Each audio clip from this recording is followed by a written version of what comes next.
Yet, hold on.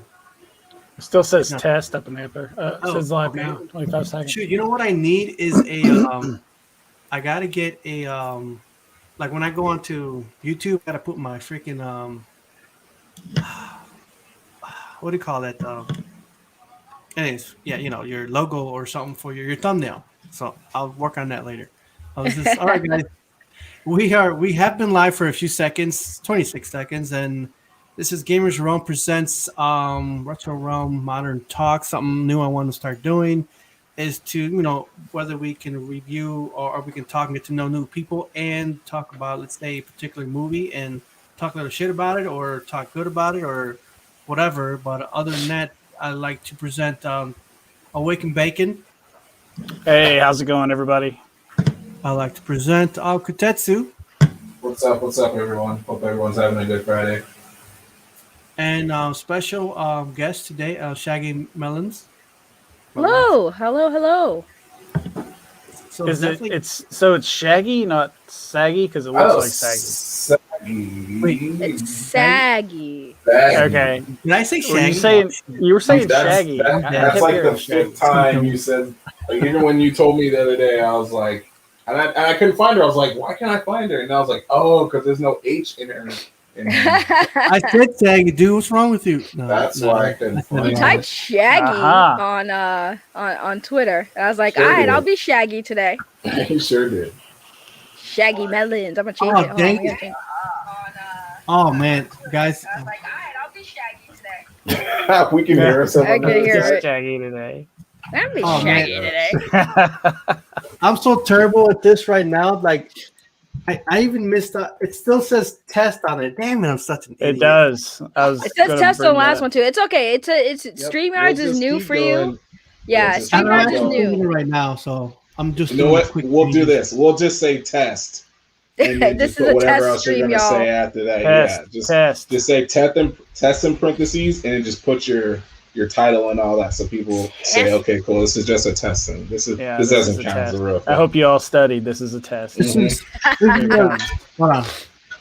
But yeah, I guess while I fix up these little changes and the details, I'm going to start off by just asking real quick because I want to get to know you.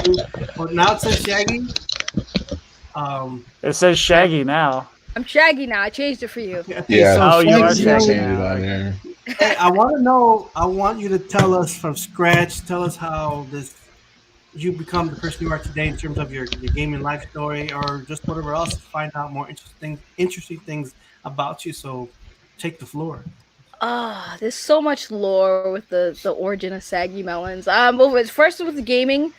Obviously, I started off gaming with my first Nintendo system, the Nintendo Classic, the original in Nintendo. My mom got it for me, and we would play it together, and that kind of got me into the love of gaming. And then my next gaming console, obviously the Sega Genesis, and then after that, I didn't have a console really for a while. It wasn't until PlayStation 1 came out. First game I really got into, first series I got into was Resident Evil. So Resident Evil was the first game I really got into. I was not old enough to have it, but I remember watching my uncle play it. And I also remember the funny moment, the very first scene in Resident Evil where the zombie came out. When you walk into the room and you see the zombie eating the dude, and then the dude turned his head, and I was watching it. I was watching my uncle play it, and so was my little baby cousin. And my little baby cousin got so scared, she unplugged the game, and then my uncle yelled at her and told her to get out of his room, and then she went cry to her mom. But I got a love for gaming because, first it was really my uncle. He was really big into the gaming, and then I got into gaming, and ever since then it was just history. I just always loved playing games. I was mostly Sony PlayStation for a while. I played Sony PlayStation 2. Then I got into the Xbox 360, and that was my gaming console of choice for a long time. Got an Xbox One. Then after that, I switched over from Xbox One to PlayStation, and that has been pretty much my game console of choice right now. I have had a Nintendo 64, Super NES, GameCube, all those things, but right now I'm just very big into my PlayStation 4 gaming. I do VR streaming, play VR. VR is great. VR is the most underrated gaming thing that people really sleep. I mean, again, it's expensive, but if you can get a VR system, it's amazing. It's like a whole new gaming experience. It's great. And then right now, my current game that I'm really, really addicted to is a game called Apex Legends. It's based off of Titanfall. if you guys Yeah. play Yeah. Titanfall, but I Love love Apex Titanfall. Legends. Yeah, Respawn really is doing good with this game. Despite people always argue with me that like, oh, it sucks. I'm like, dude, Respawn itself, the gaming development company, is amazing. So Yeah, heck yeah, they are. yeah, everything they do with this franchise is great. So yeah, that's basically it. And I mean, that's I didn't just- even know that Apex Legends was set in the Titanfall. Yeah. world. Well, the new season coming up, they actually are finally bringing in a character, a playable character that's loosely linked to Titanfall 2. She's actually, I don't know if you guys play the campaign mode, but she's the daughter of Viper from Titanfall 2. Okay. And she's basically a mini Titan. So it's actually going to be really cool, and this season is going to be absolutely amazing. I'm very excited. We actually, me and my friend RJ, who's in the chat, we actually started basically a podcast dedicated to Apex Legends called the Legends Lounge. So we just did our first episode yesterday, actually, and we were just talking about Apex Legends and stuff. So Oh, cool. yeah, Yeah, you gotta post that so we can share that around so everyone else can get in on that. Get on that podcast. Oh well, RJ's here. RJ, do stuff. Yes, do Do stuff. some RJ. promoting Ryan. PR. Ryan, you gonna stuff. jump in? Hey Ray, I love you. Hello. Yeah, RJ and Ray are part of the play. We have a separate channel called the PlayStation Plus podcast that a lot of us do together. So Raya, RJ, they are also part of that group. We do a podcast every Sunday with as many people as we can get fit onto a live stream panel to discuss gaming topics. And then me and RJ just started our own little show there. So it's been a good experience, especially on YouTube. Oh well, thank you. I'm glad to be here. Hello, nice to meet you, Ryan. Oh. I like that's how my- it shows all the this is our first time using this. Everyone's comments, and even if someone was commenting on the Facebook end, it will still appear there. So cool. This is a whole new thing. Yes, StreamYard is great. I started using it last year, and it really is. It's fun. It's a very good program. It just makes everything feel pretty like a show, you know. Right. Yeah, It's cool how you can slide. Yeah, because the transitions and stuff between the screens aren't just like this, then this. You know, you got a little slide effect. You know, it's pretty cool. I like it. right. I mean, I think the difference between StreamYard and OBS is like OBS is you could do a lot more with it than you can do it's open StreamYard. source. Right, but for like certain things, like people who use OBS, in my opinion, I feel like they utilize it to its full potential because it's like something that they want to do with their content. But with StreamYard, if you're doing something simple like a podcast or things like that, StreamYard is perfect for it. It's pretty simple and easy to use, user friendly. Where OBS is like, I've tried to use OBS, I'm just like, huh? What does this button do? Yeah, it can be a bitch sometimes. Yeah. It definitely takes. It's definitely one of those things where it's just if you just take a day and just mess around with all the nooks and crannies, and then watch a video of them messing around with all that stuff, and you're like, okay, so I'm touching the right stuff. I'm not messing around with the wrong stuff, and my stream blows up for some reason because I did too many. Too many buttons. Too many of that. Yeah, exactly. Oh no. Right, like how do I add this? Somebody sat there and tried to teach me how to use OBS, and I'm just sitting there like, I quit.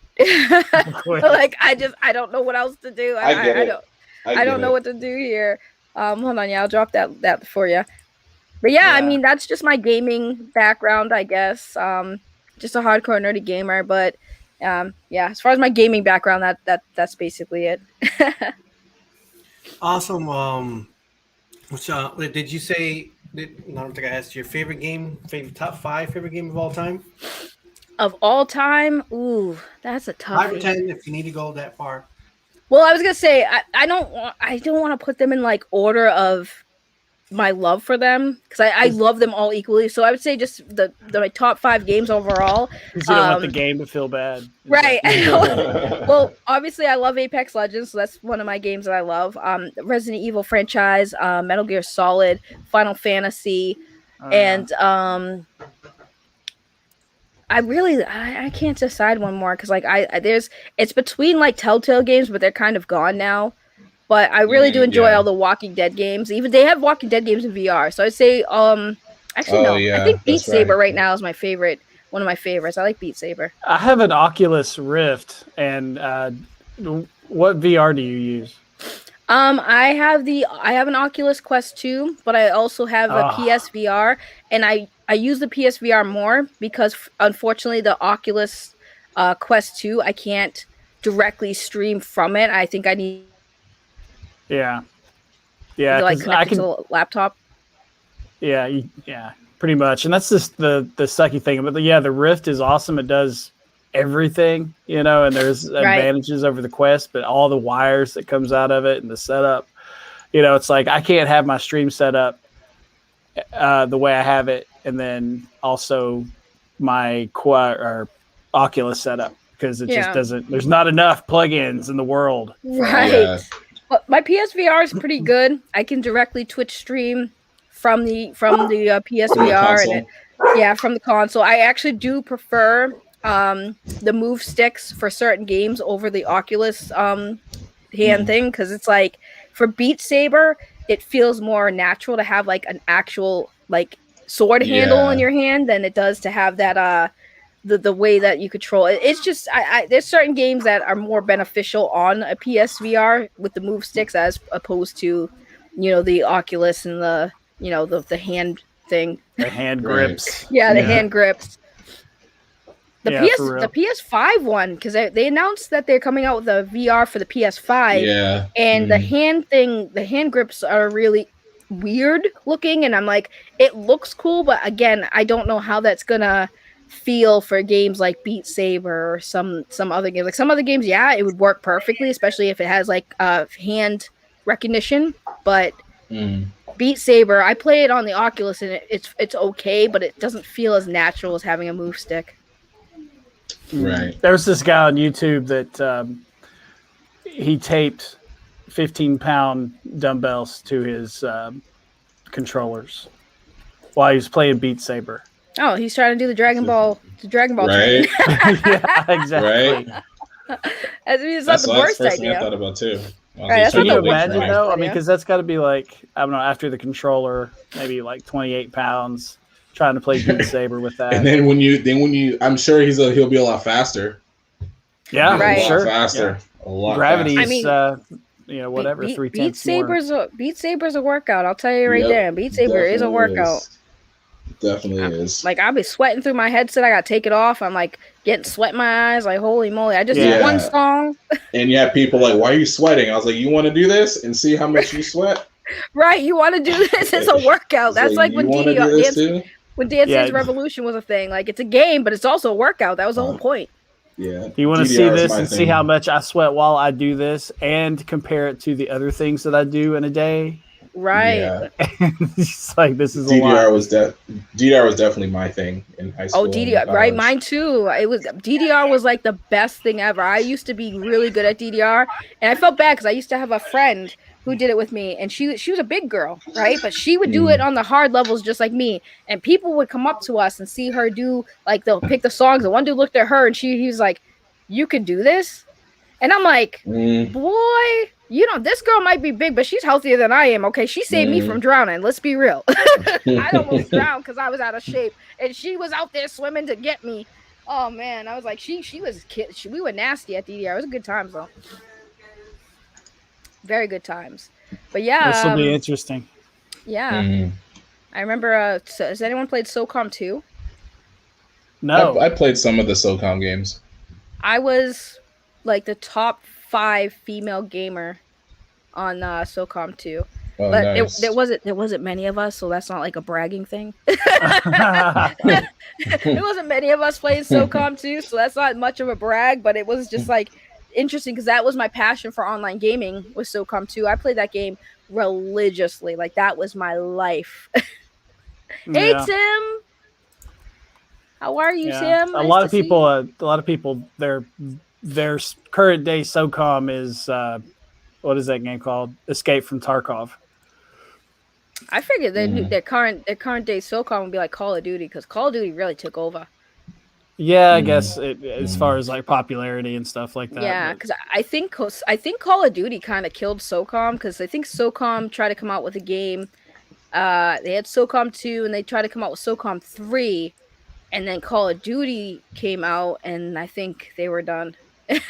Yeah. How long's Call of Duty been out? 10 years? Gee, no, yeah. long. You said 10 years?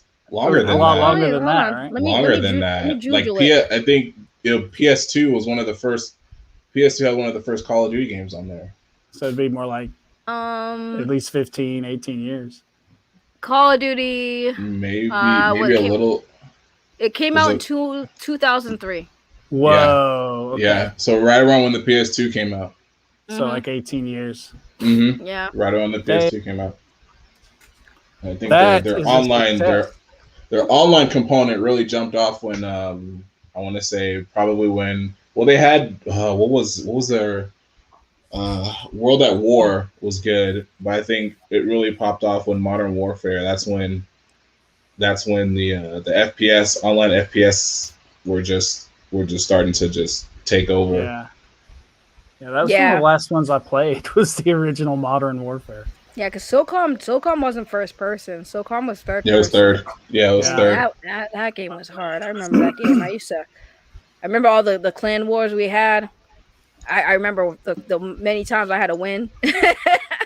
My team would always get murdered. But you know what it is I hate that. That's what I found my passion for hating sniping, because I was awful at sniping.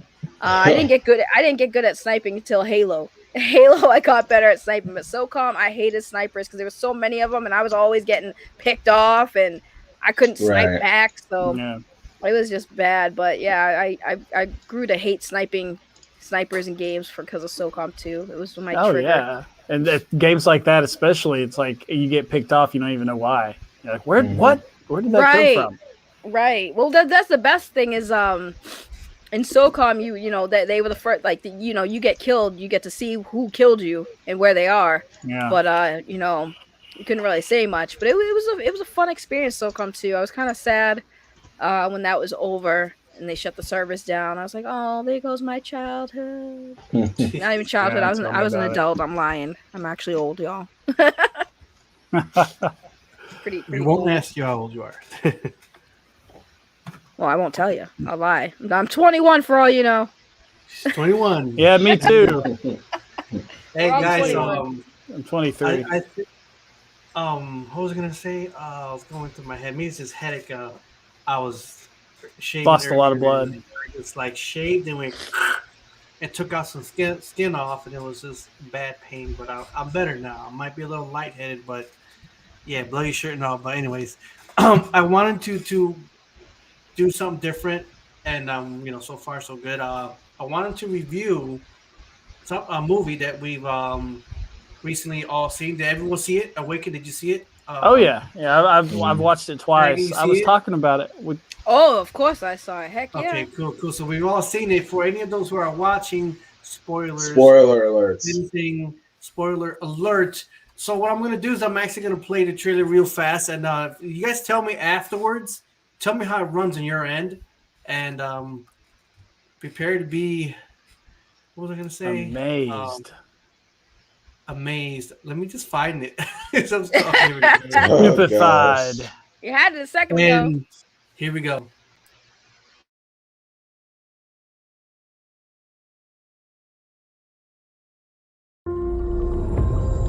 First learned about this 7 years ago. On a mission in Brazil to capture a wanted fugitive. When we got there, it tore through our unit in seconds.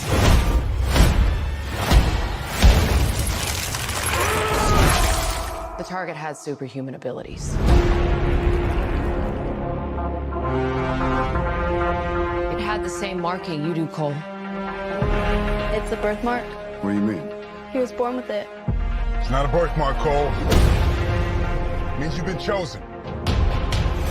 Throughout history, different cultures all over the world reference a great tournament of champions. That dragon marking? I think it's an invitation to fight for something known.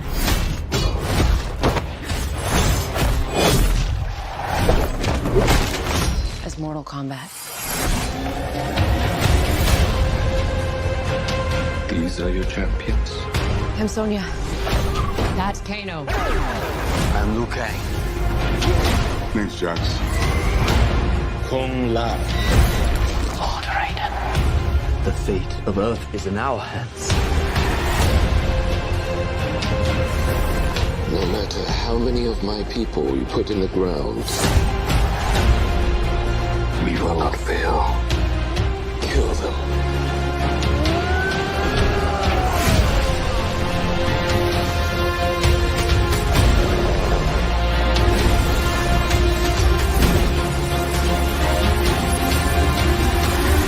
I am Sub-Zero.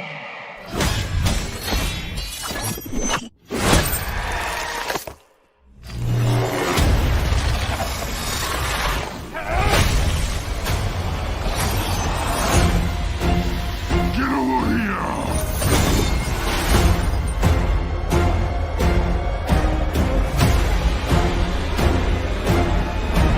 Finish them! Kano wins. You fucking beauty. All right, guys. That felt kind of long. Just I'm say, trying to get it. can I just How say, did it look, guys? How did you guys on your part? Did it stutter a lot or how did no, it looked good. It looked good. But I just want to say real quick, even though I've already seen the movie like 3 times, that trailer still kind of gets me a little hyped up just a little bit. It kind of Like, does. all right, I'm gonna go back and watch it again. All right. It's like, so what I yeah, want I'm to gonna do watch it again. for those who liked it should go first. Those who liked and disliked, which is me, I'll go last. So anyone else wants to, Well, you know, I think we should just have an open conversation about it. Just Because go for it. open. I like have it. open There's things I conversation didn't about All right. like about it. For our special guest, I feel there's things in here I didn't like. There's things I wish they were different, but I did like the movie too. Yeah, I think we should have an open conversation about it. what's your take Right. on the Saggy? Well, I did a reaction to the trailer, and I liked it off the bat. Now, my problem was like, I think the conflict with a lot of people's like, you know, there was a lot of things that were expected, which is fine, but it was like, if you look at the movie, this is a setup movie. They're gonna make more. Yes, Oh, yeah. I've been telling people that. I've been telling people that. So I my want thing Johnny was- Cage. Right. My biggest thing was The Miz. that I had low expectations because when you see movies that are based on video games, we've seen it in history, they've That's not true. been too great. So my That's true. expectations for this, speaking and considering they already did 2 movies, and the second one we won't even talk about, that doesn't exist. Okay, Annihilation doesn't exist. You're right. But Well, it does, but it does. Sadly, it does. But they already made a movie about it, so I had low expectations going into it. And I will tell you, this movie, you know, exceeded, like, it did meet my expectations. It was a good movie. There are a lot of things, obviously, we can criticize about it, but a lot of things people also don't understand. I believe it or not, I actually am a Mortal Kombat fan. I don't do many fighting games, but Mortal Same. Kombat is one of the games I have played and have enjoyed since childhood.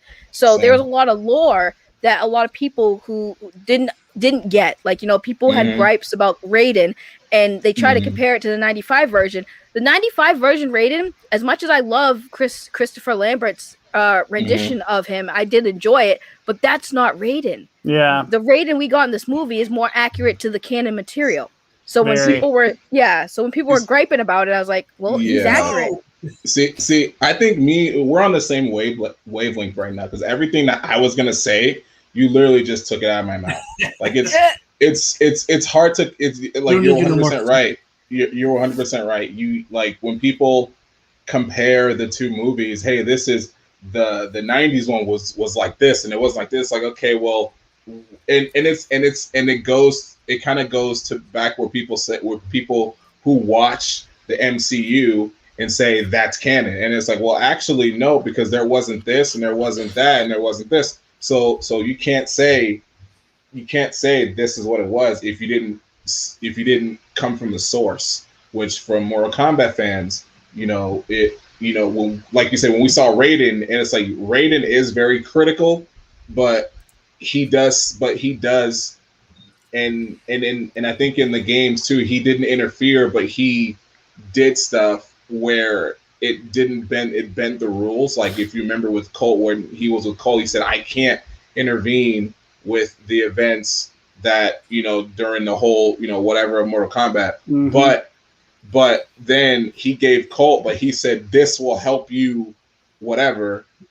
But he didn't know how, and then you see Scorpion come out at the end because it was Colt's blood that was supposed to bring back Scorpion.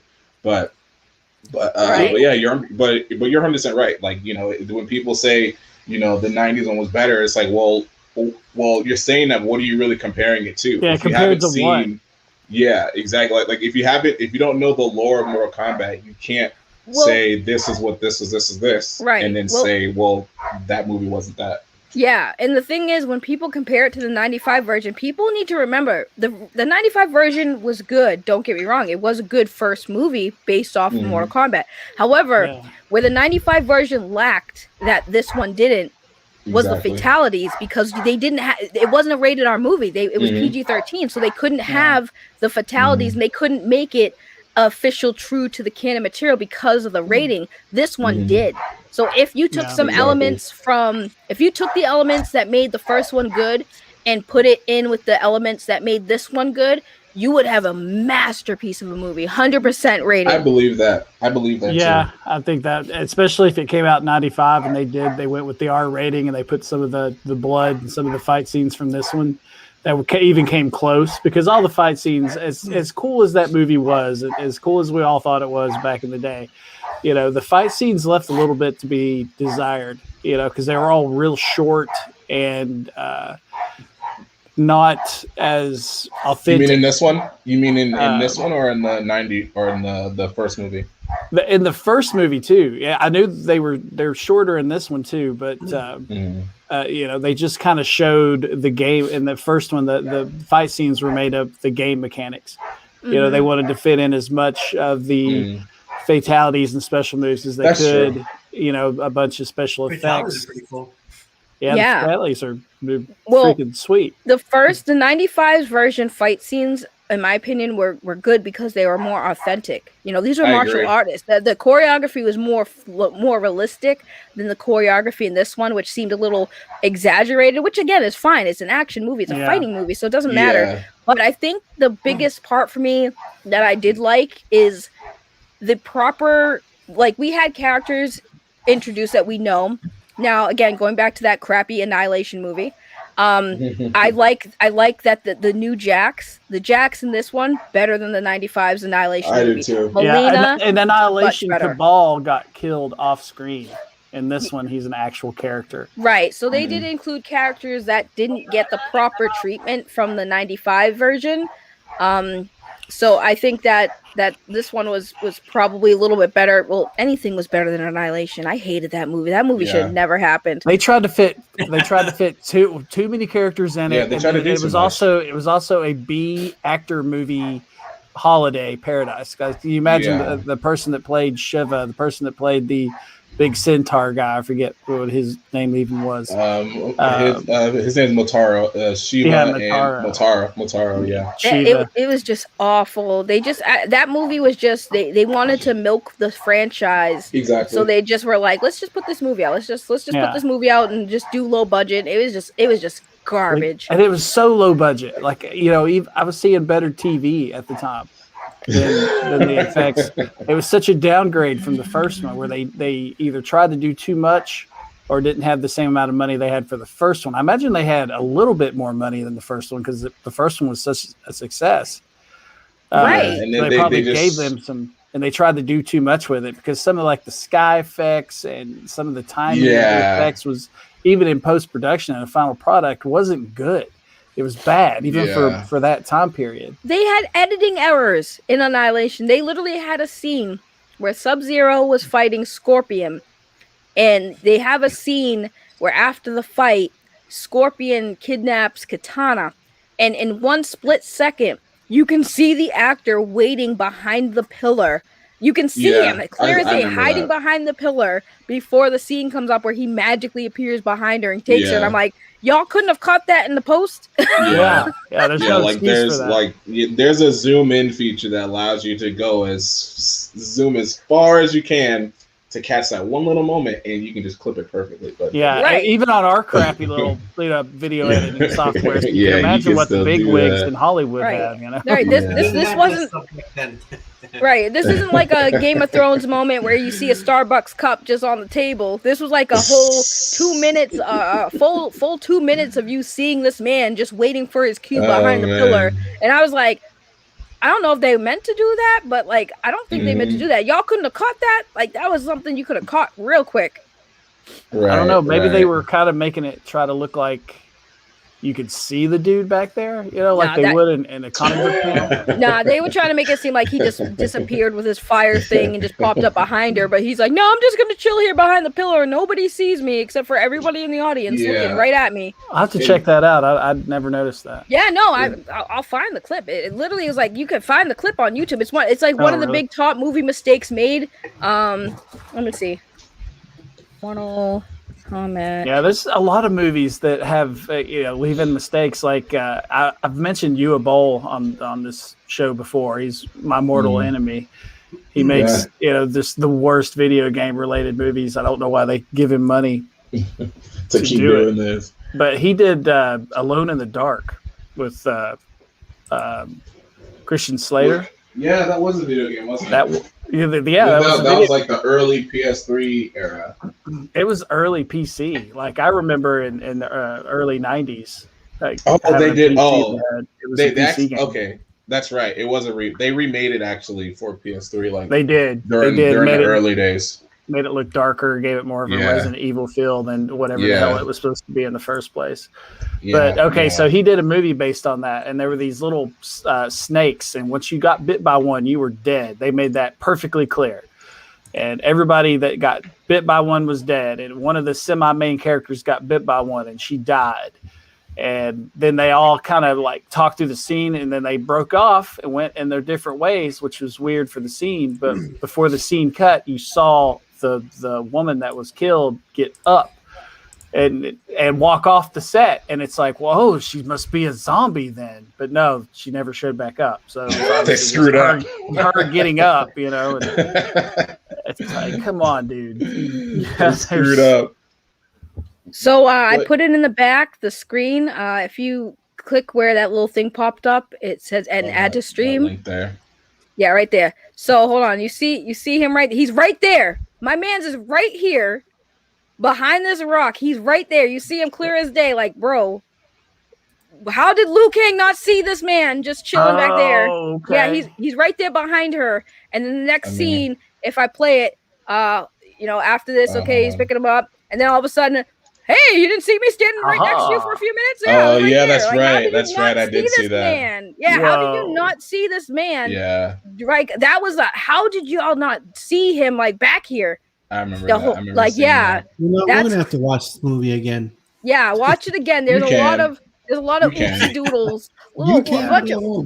If you can't find the first one, you can find the second one on everything. Right, that movie was awful. I don't even think they copyright strike you for that piece of crap movie. But what did you think about it? I want to hear your take, Mr. Host, about what you thought of the Mortal Kombat movie that just released. I already know what he's gonna say, so I already know what he's gonna say. I'm gonna say this real quick. I made a comment on Facebook, and I did talk about doo-doo, and I want to actually rephrase something and be more polite this time around, because I don't know. I can't just when I was talking to my friend, man, I just let him have it. But then I'm just like, wait a minute. So I watched it, and I appreciate, and what I disliked, I just wish that Goro could have been. Why can't you just be more realistic? I don't know. What do you mean, Goro didn't look? Goro looks so he looks clean so good in this movie. He looks so clean in that movie. When I saw him, I said, "Okay." Comparing to the original one, which still looks amazing to this day. Yeah, I like the face, but just like face features. All right, a little bit smoother. But this new Goro, I mean. He looked clean. Like Goro looks really clean. Yeah, I thought he was good. I was like, okay, cool. I do love Mortal Kombat. I like the first movie, was kind of like but the second, but Liu Kang was a little bit of my problem too, like, because I love his character. He's supposed to be the chosen one, and he's getting his ass kicked the whole damn movie. I'm like, where's his own? Well, I don't know. Well, I don't know, well, man. if you it goes back to what we were saying earlier. Like if you're just comparing it to the movie, then I get it. Well, I just but want like, more Luke but Cage just to but be him. but you gotta look at it where, you know, this is like more of like a setup for everything. You know, like Liu Kang was still like in training. You know what I mean? Like he even, if you watch the movie, and it does mention, and it does mention in the game too, that Kung Lao is supposed to be the superior one to Liu Kang. God, like, you know because what? there's like they did three or four, like there's three or that's supposed four to be like his brother or lines of something. Kung Lao. Cousin. No, yeah, it's supposed to be his cousin, but yeah, that's why he was so in the affected lore- after he died. Yeah, Okay, I'll because take in the lore, like Kung Lao is like, that name is supposed to be like the title of one of the greatest fighters. So when Liu Kang, you know, yeah, Liu Kang was getting beat, but Liu Kang wasn't like declared he wasn't declared the one that's supposed to win Mortal Kombat. There wasn't really any prophecy of who was going to win, you know, unless you watch 9 or go back and play number 9, which is like a reboot to where Raiden is seeing everything happening. But you know, it was really supposed to be like, I think it's supposed to be someone of Kung Lao descent, but of course it was Liu Kang, and he was bothered by that, or he was affected because when he said we lost because we lost the person who was supposed to win, it's not just that. Because this is a setup movie, there are a few things involved with the movie that, again, if you're a Mortal Kombat fan, like, and you know the lore, number one, Kung Lao had to die for 2 reasons. One, because in the series he does come back as a villain. This explains why he comes back as a villain, because NetherRealm corrupts him and he comes back and fights for NetherRealm.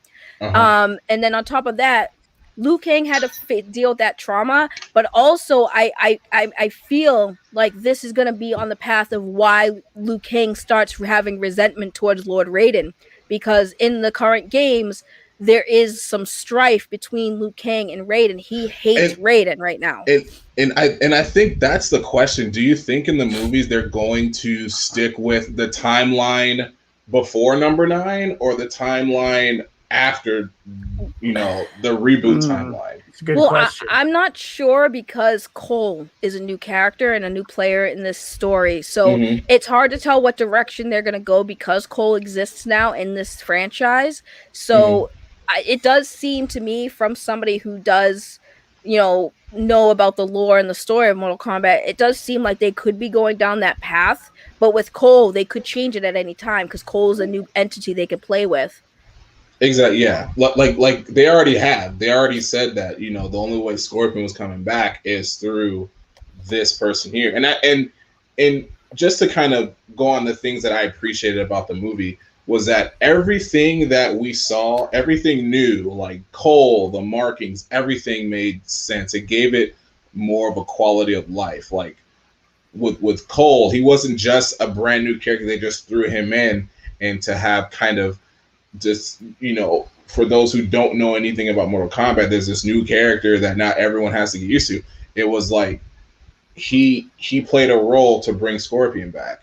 So I thought that was really cool. And then the markings, like the markings weren't just this. When I first saw it, I'm like, wait, there's Mark? Like, what are you talking about? There's people who are chosen markings. What are you talking about? But it makes sense because, and I was watching a review on this, and it made sense to me when they said this, that it explains why everyone has the ability that they can do. Yeah. So I was like, that makes so much. Repeat that again. It gives it so the mark. Yeah, the marking has more of a meaning. Like if you see like Liu Kang doing fireballs or you know, Sonya doing her blast, it's not because they can just woke up and I can do it. It's because if you have the marking, you have to unlock the power of that marking to be able to do the things you can do. Right. And so when I saw that, I was like, okay, that makes sense to me. A lot of people had gripes about that. I was like, well, remember, Outworld and Netherrealm are the realms that have people who have powers. Yeah, exactly. So Earthrealm doesn't have people who have powers. The only people who have powers that are on Earthrealm was Raiden, because he was the elder god and protector of Earthrealm. So having those markings logically make sense why normal everyday humans had special abilities. And I liked it that they included that with Jax too, because Jax, when I first saw his arms, I was like, wait, what the heck? Why has he got these little dinky arms? Yeah, that's what I said too. I was like, and how the symbols on them, like Cole had his whole life. They're like, oh, it's a birthmark. He's had it all his life. And then some of the other characters developed on them, I guess, as they. So it kind of brought in a realistic, like, even when you're not fighting a tournament, you're getting a tournament, because if you beat one of these dudes that have the sign on them, you'll get the sign and become one of the Earth's champions. You know, and it gave you the power. So the first time I watched it through, and Sonya came in at the end and did her like pink, laser blast thing that she does and killed Melina or whatever her name is. Work with me with Sonya. I wanted more from her. What can you guys tell me? What do you mean? What do you mean you wanted more? What do you mean you wanted more? I don't know. I don't know. I guess I expected a little I think the actress that played Sonya in the 95 movie was probably closer on mark than this one. Right. I agree with that. The weird thing I would say that didn't make sense to me is now that we're talking about Sonya, is a lot of the characters who got that mark, it took them a while to kind of train to figure out what their power is. Sonya kills Kano, comes back in 2 minutes and has powers, and it's like, bro, where did you train? Like, how did you why were you the only one that got it right away? Like, and everyone was struggling. Cole had to fight Goro to get his. Like, Cole had to almost die. I think it kind of, and this is just me kind of, I've been thinking about that too when I first saw it the first couple times.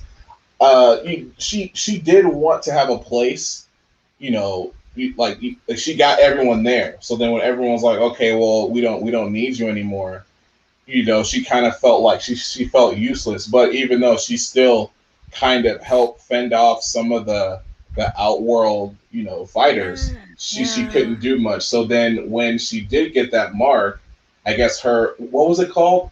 The Haikiri, or I forgot what it was called, like the key that they're talking about. I guess that was kind of hers to be like useful or be, to be a part of whatever. And I guess when she got it, my question is, how the hell did she get there if Raiden was doing something else? I see, it would have made sense to me, because like I said, that some people don't know the lore.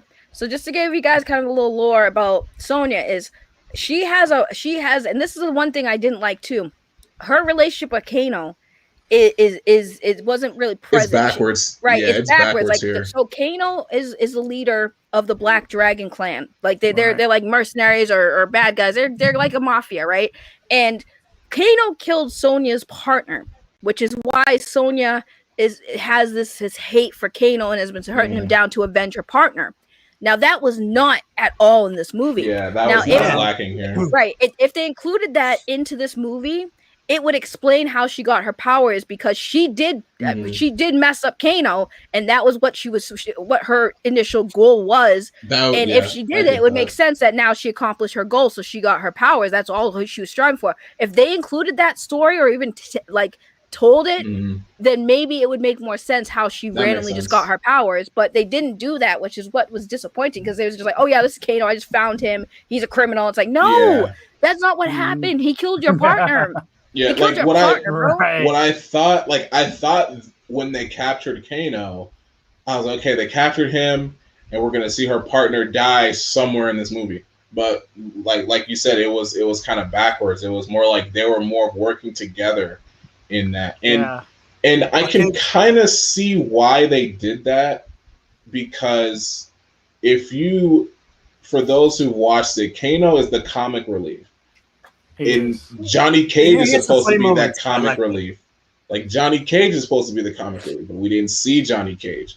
But then going back to what Saggy said, that this is a movie, this is a setup movie. So for them to not kind of have Johnny Cage here, but we're going to see Johnny Cage.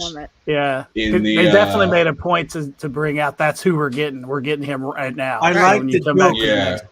I like the joke with Kung Lao, the Kung Lao joke that he had with sombrero thing. It had me cracking up. a lot. Yeah, definitely. love Definitely, Kano Kamau. was definitely that. Was one of my favorite parts of the entire movie. I just love Kamau.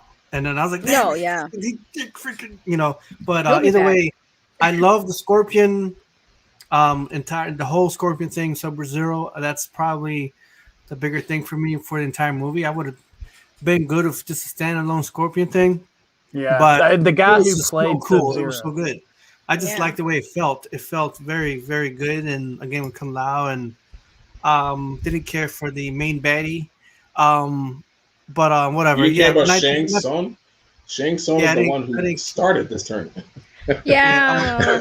But you guys are right. You guys are right. And I even felt at the end of the movie, like this is gonna be more because I can't wait. Maybe we'll get some more. We'll get some Johnny Cage, things like that. So I gotta give you the chance. Yeah. There's one thing that I heard. I was watching after I watched the movie. I watched the review, and they said something that kind of made sense to me too. Like some of the characters, like the baddies and the characters, didn't get their due diligence of their backstory. For instance, Melina, she's just this henchman in the movie. Like for those who know the lore behind Melina is the clone, is the screwed up clone of Kitana. So you can't have Melina without Kitana, because Kitana, has a role to play with Melina, and we didn't get that. I'm surprised they didn't stick Kitana in there somewhere. Yeah, it's weird too, because it is very backwards. Because also one thing too, before I talk about that, the one thing also I would say that I hated about the Sonya Kano thing is like they did make it seem like they had a rivalry, but they didn't explain why. Really so that was my biggest problem. But so Melina for again, so you guys haven't seen Baraka yet. And so Melina is a fuse between Kitana's DNA and Baraka's species. That's why she's got the teeth.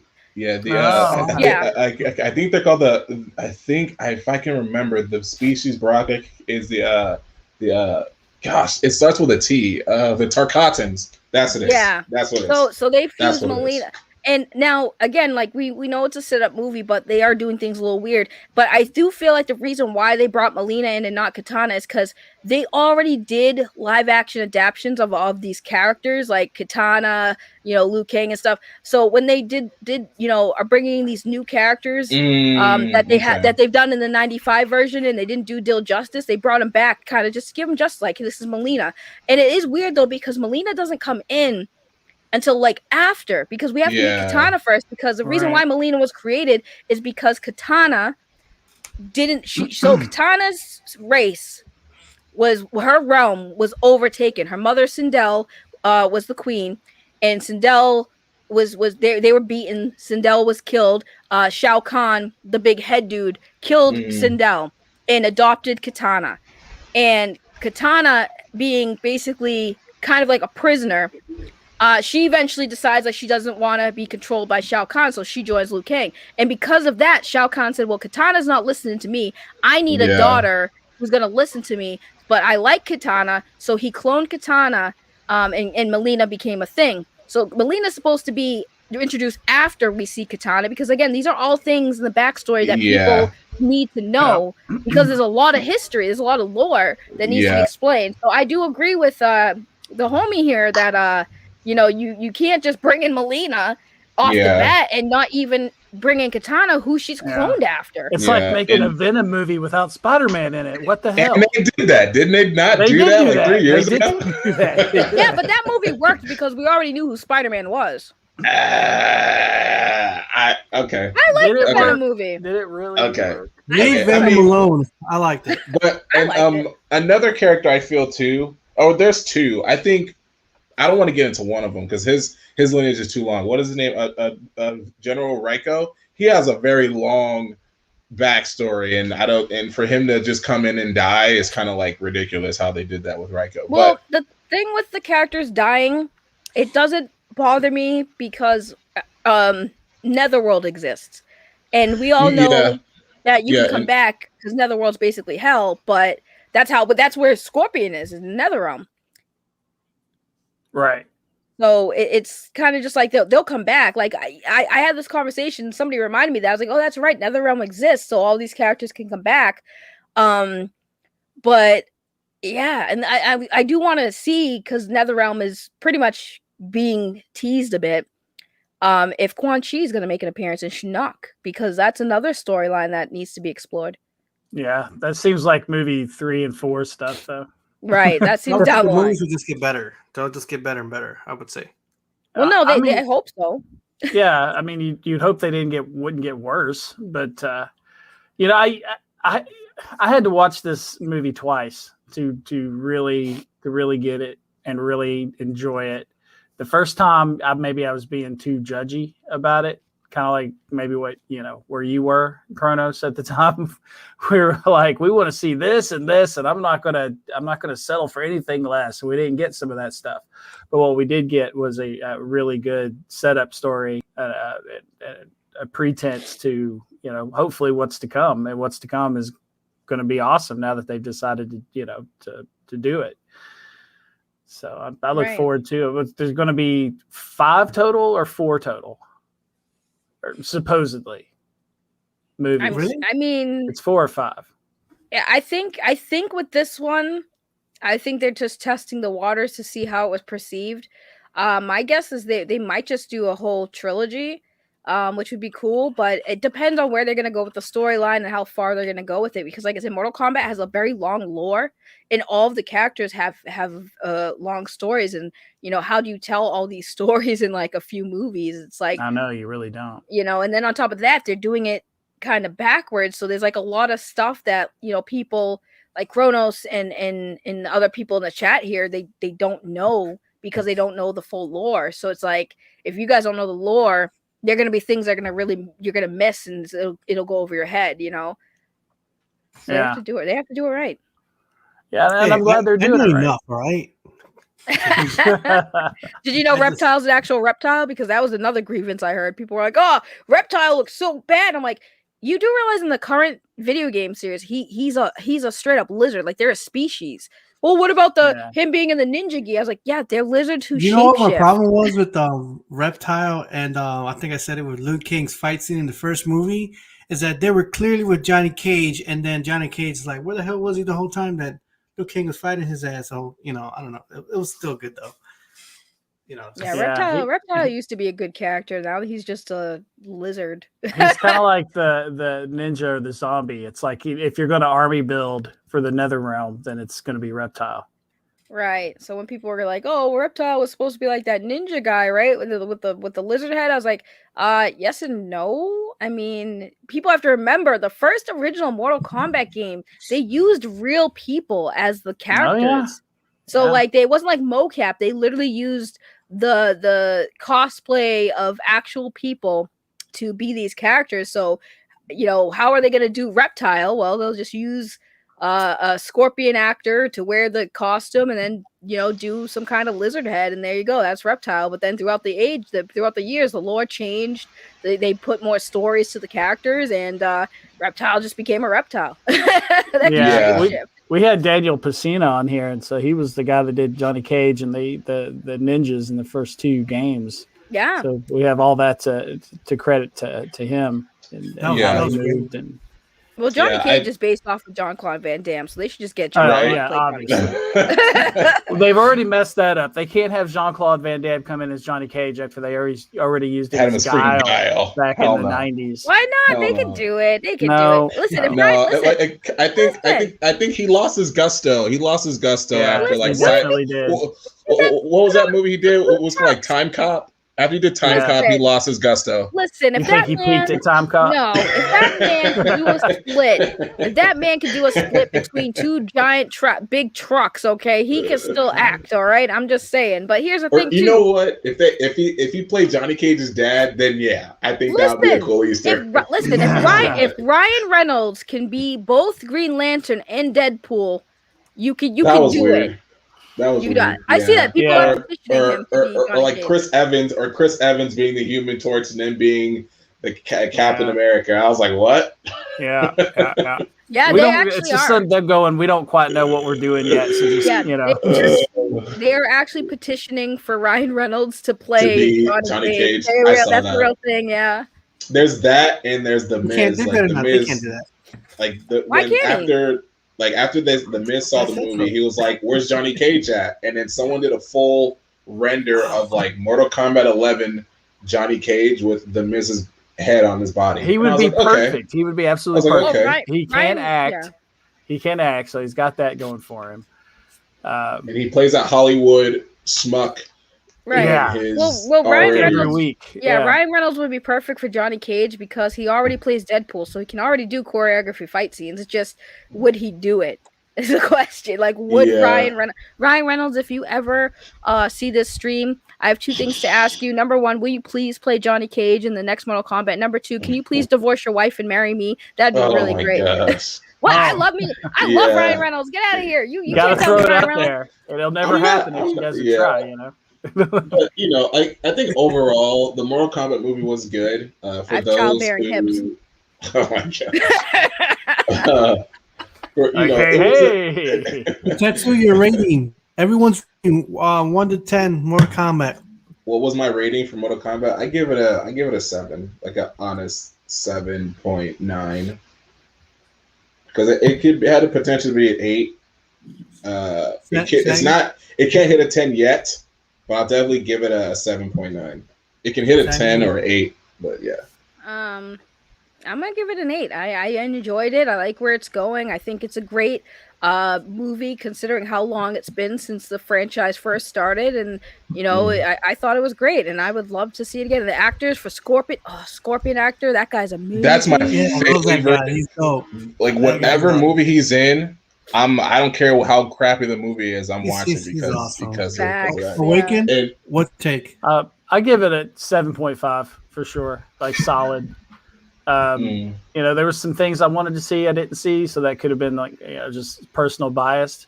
But overall, you know, just the overall mouthfeel of the movie, the enjoyance you get from it.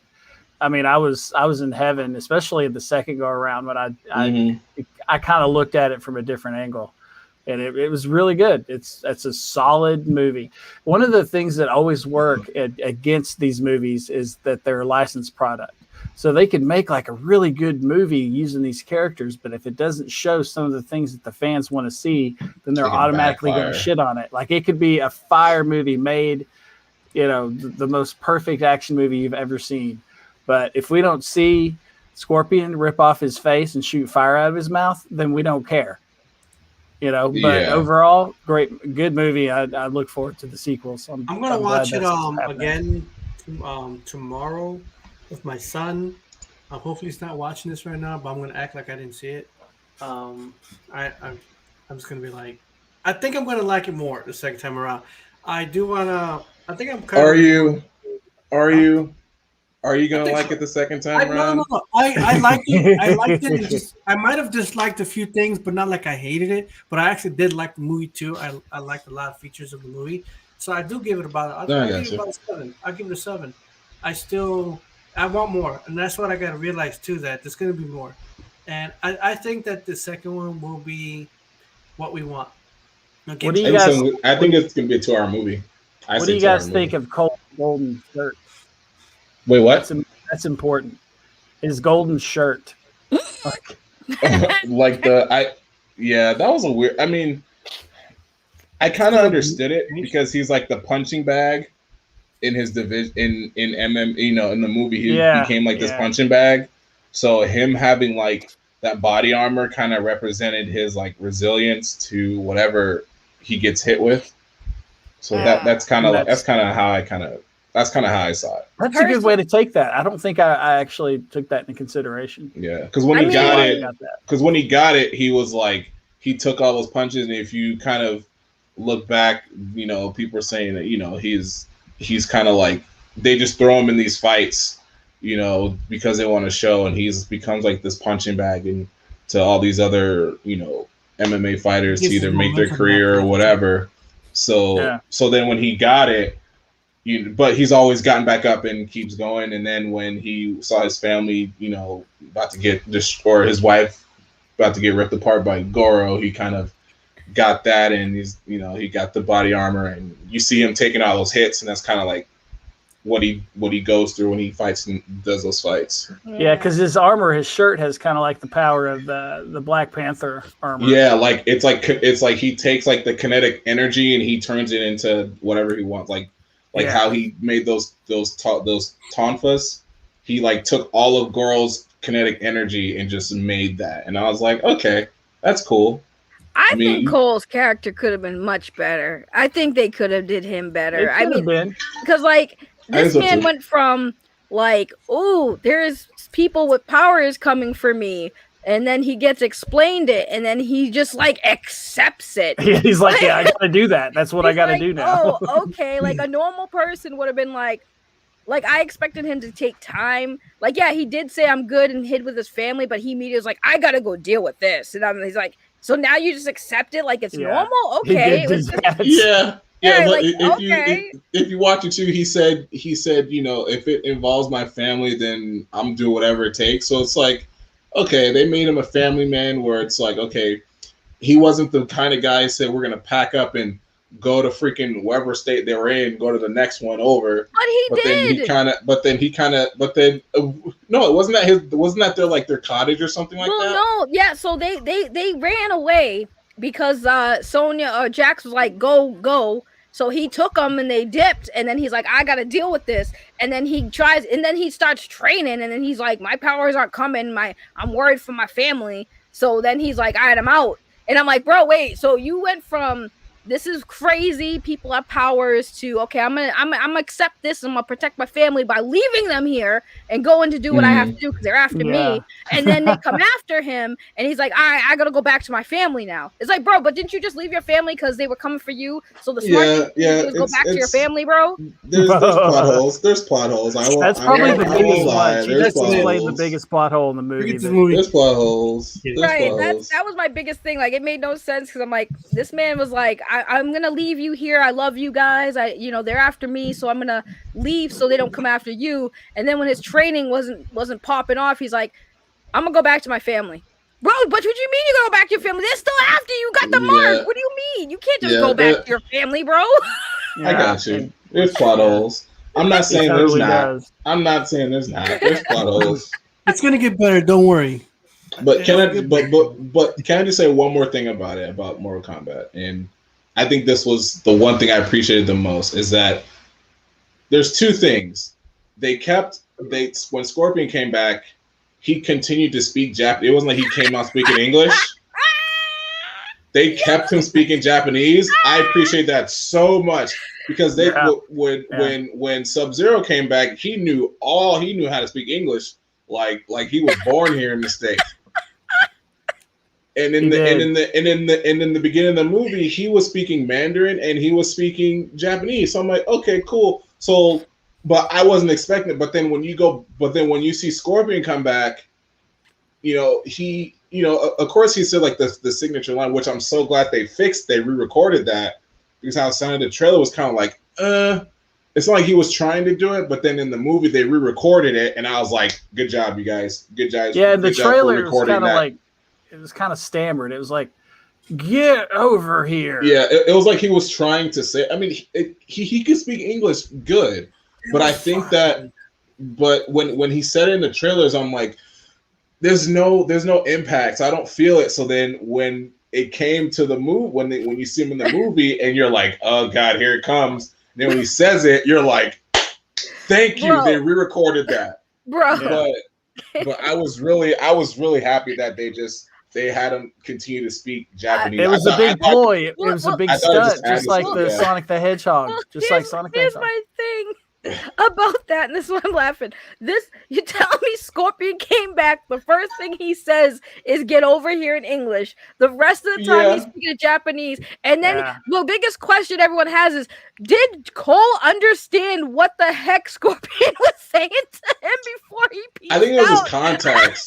Yeah, I think it was like context because like I think it was like because when I first heard it, I asked myself that question. I was like, did he understand him? But then if you're in a situation like that and it's heated and someone says something in Japanese, but you understood the tone, you're like, okay, you're telling me that you got him. Okay, cool. I'm gonna go get everybody.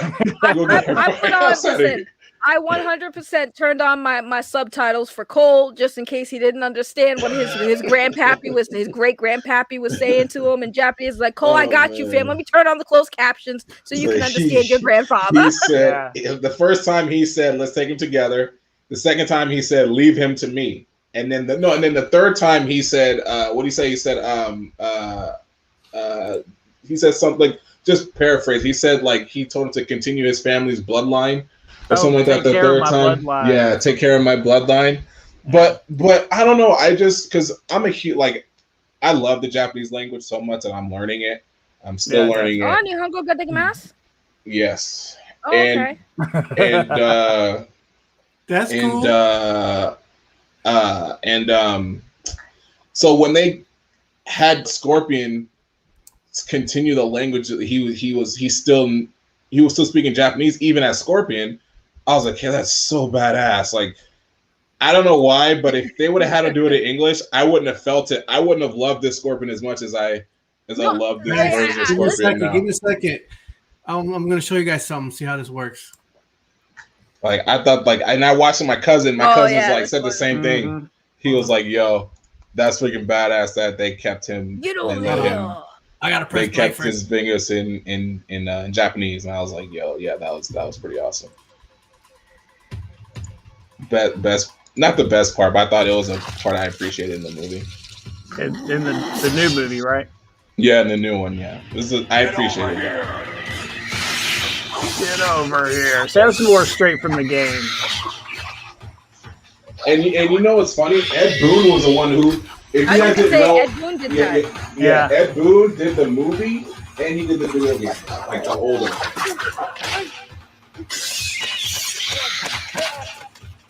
Alright. I don't know if you guys see it on my. It's a little choppy this time. It is choppy. This one's choppy. It's choppy this time. But because I'm doing it directly from that.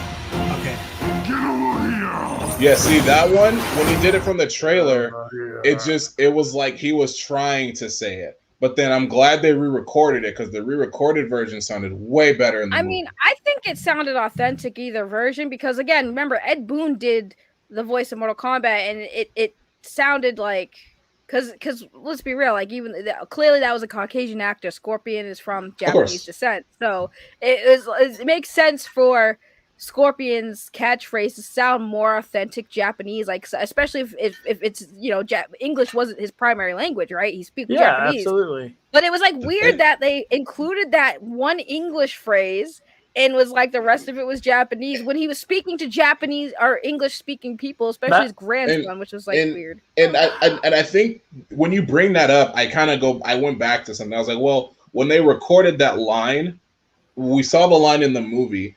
I didn't know that they were going to have that beginning part in Japanese.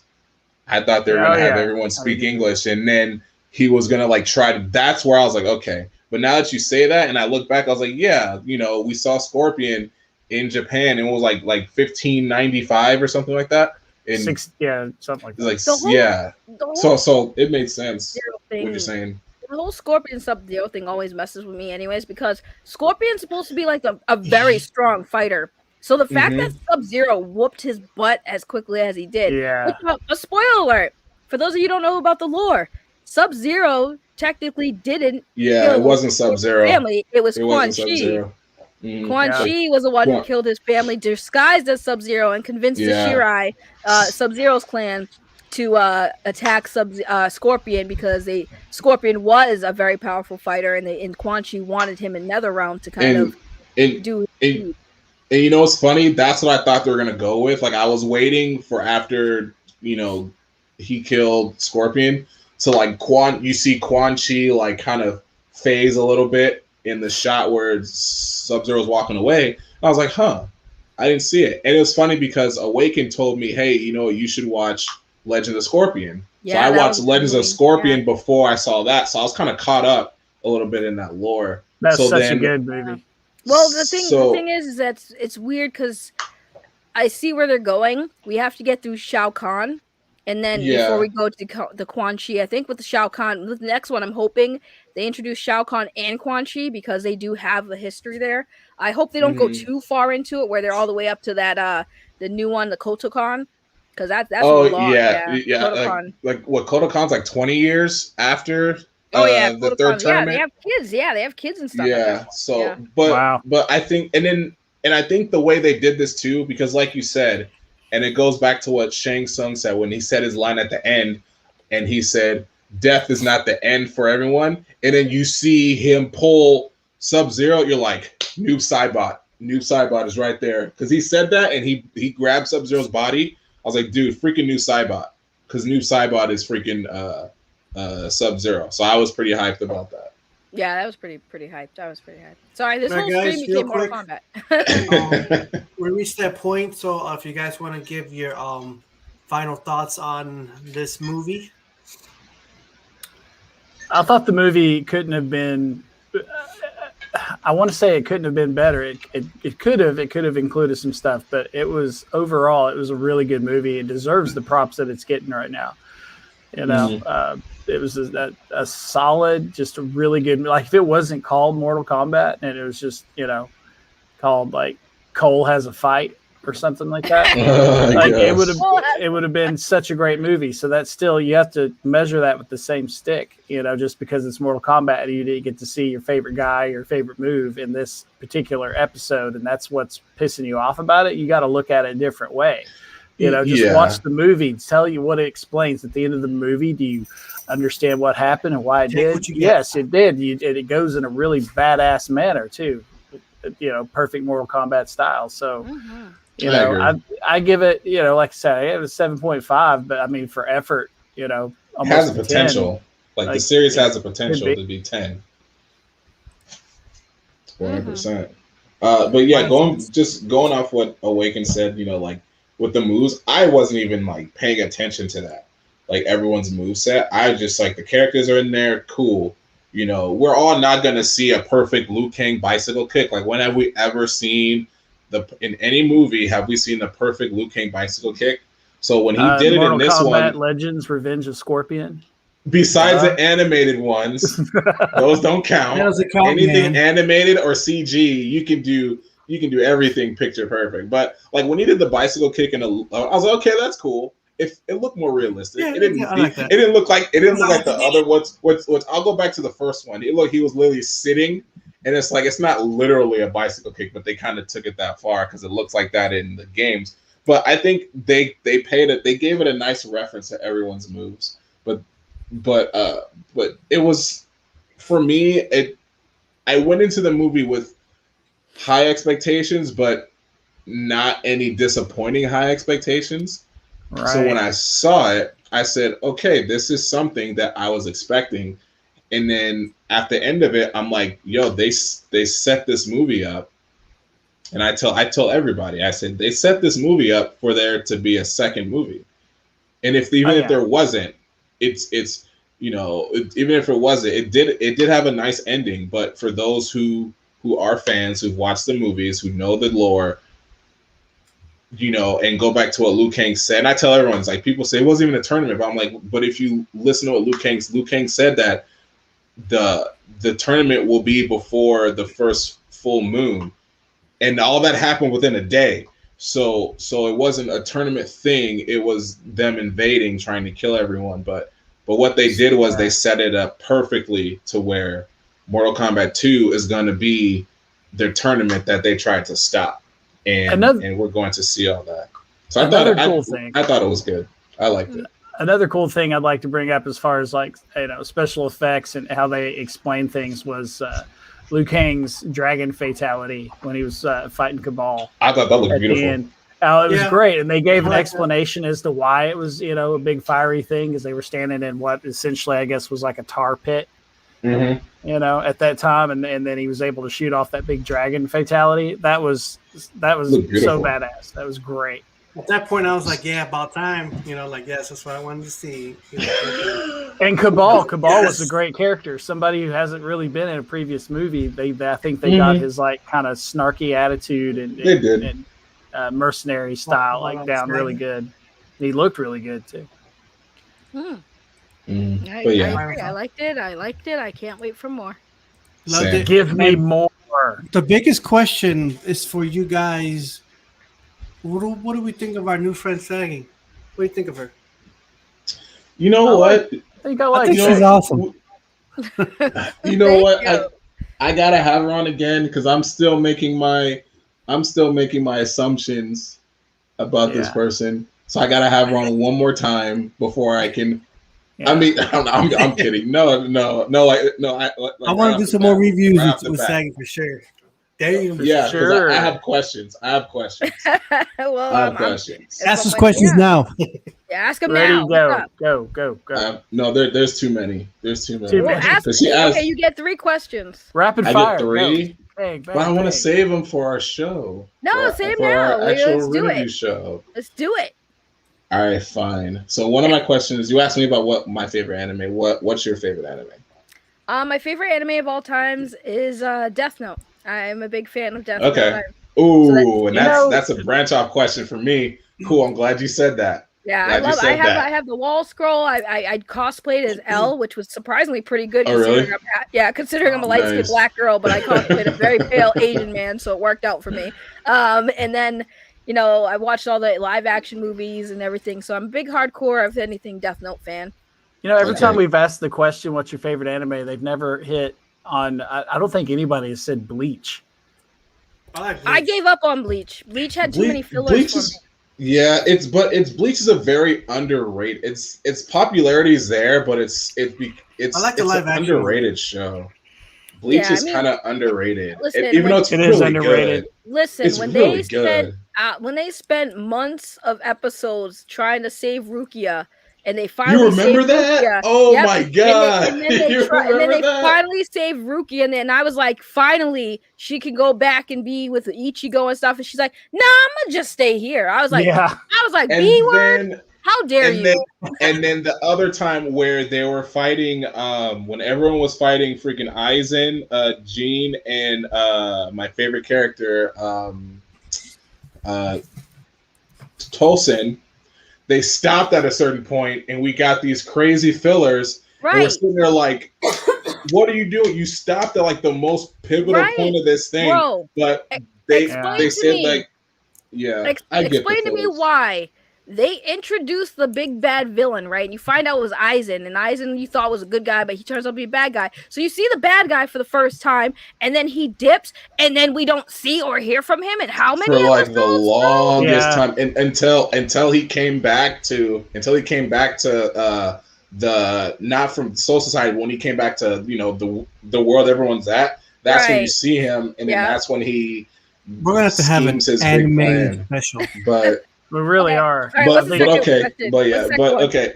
I was gonna ask a branch off. Well, you said you saw I like a branch off to my first one. You said you saw the live actions of Death Note. What did you think of the Netflix one that they did? It was a parody. Yeah, okay. You're not coming out. That's how I figured.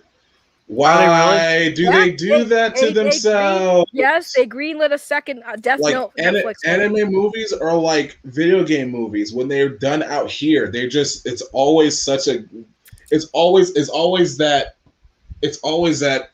is my son gonna catch the ball or not? And so you have like that Dragon Ball Z, the movie. Know what I'm saying?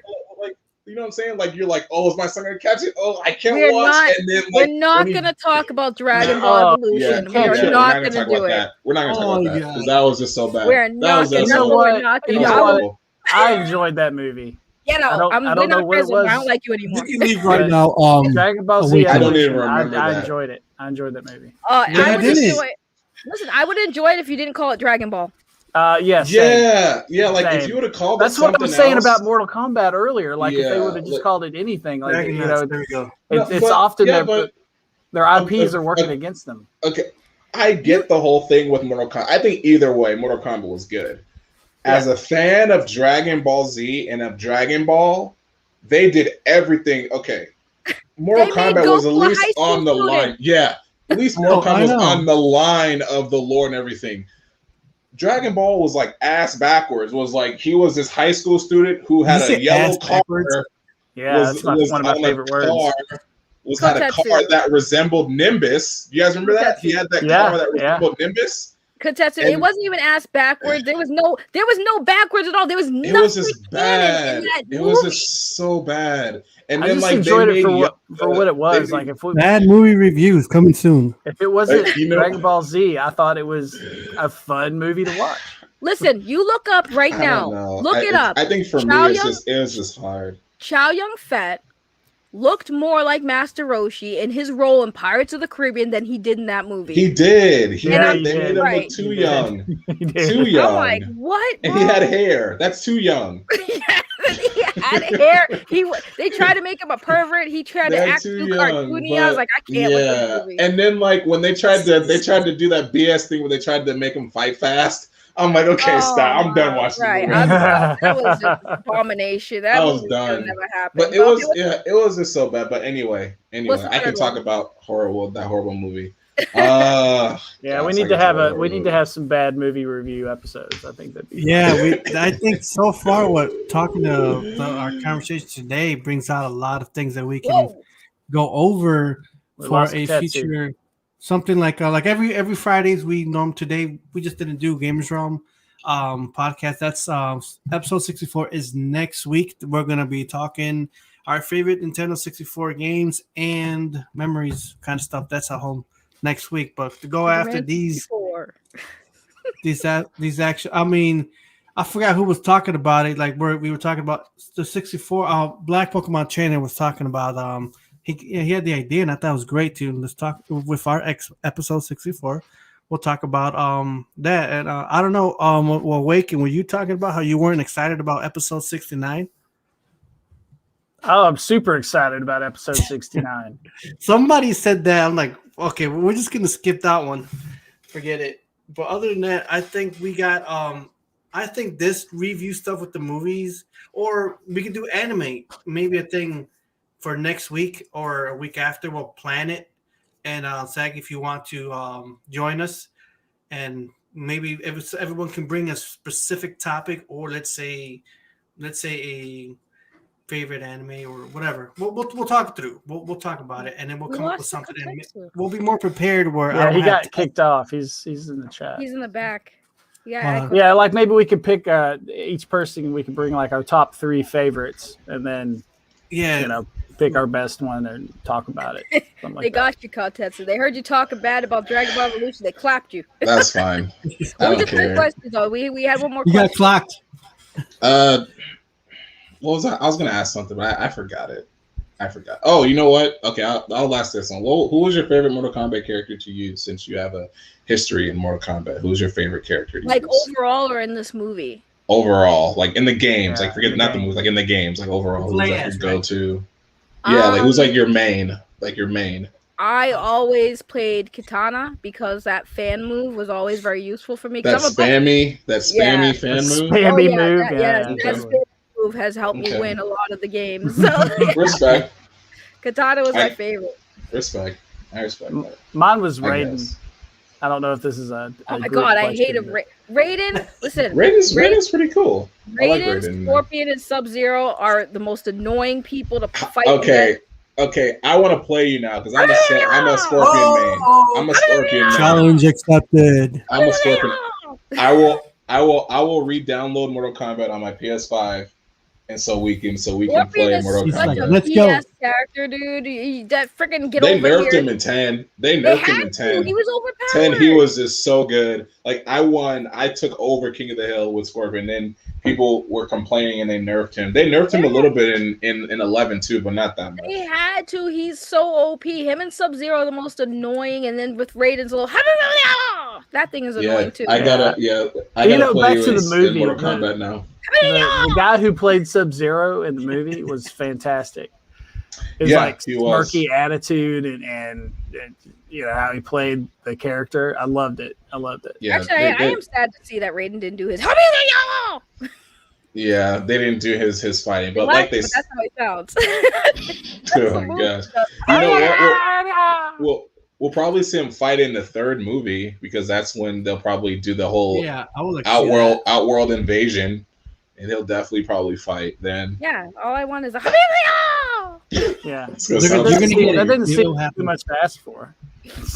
Well, this Yeah. is fun. This was very fun. Thank you for having me. This was a great time. I had so much fun meeting you guys and talking about these awesome things that we all seem to enjoy. Absolutely. And yeah, I would love to do it again sometime. Definitely. For sure, yeah. Mhm. I will end off the broadcast, but I want to thank everyone in the chat who popped in from beginning to now. Ryan Drayson, thank you as well, and everyone else. Thank you, Awaken, for coming in. Thank Absolutely. you, Kotetsu. Thank you, Saggy, for this opportunity to get to know you and to get to know you in future episodes. I think this is awesome. I think I did well. I just, like I said, Did you do well? Did you do well? How well did you do? I picked a great person. Grade yourself right now. All you guys are amazing. Yay! What do you give yourself out of 10? Myself, I give myself a 5 for trying. I don't want to overtop it. All Okay. right. Well, after You're this honest. stream, we're gonna get you to a solid 10, my friend. Absolutely. We'll get you. We'll get you to a 9. We'll get you to a 9. You can work. You can No, get we're there gonna to get 10 you by to a yourself. solid 10. Solid We can do 10. 9.8. I feel like we're going to hit a glass ceiling at 9.8. We'll get there. We'll get there. So again, next week, episode 64, and I'm thinking about maybe when we do these side episodes, like talk about movie reviews or whatever, and I do now want to do an anime one, but later on, but we'll see. We'll talk it through maybe somewhere in the middle of the week, whoever's available. But until then, it was a great time. Thank you guys, and we'll see you guys later. It's good meeting you, Saggy. Nice meeting y'all too. Mm-hmm.